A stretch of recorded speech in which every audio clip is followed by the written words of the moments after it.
ఎప్పుడు మొదలైందో తెలుపగల తేదీ ఏదో గుర్తించేందుకు వీలుందా? ప్రణయం ఎవరి హృదయంలో ఎప్పుడు ఉదయిస్తుందో గమనించే సమయం ఉంటుందా?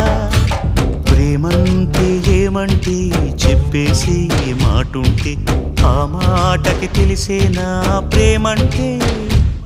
అది చరితలు సైతం చదవని వైనం, కవితలు సైతం పలకని భావం, సరిగమలెరుగని మధురిమ ప్రేమంటే.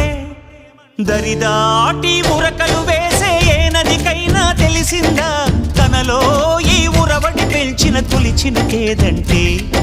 సిరిపై రై ఎగిరే వరకు చేనుకు మాత్రం తెలిసిందా తనలో కనిపించే కళలకు తొలి పిలిపేదంటే?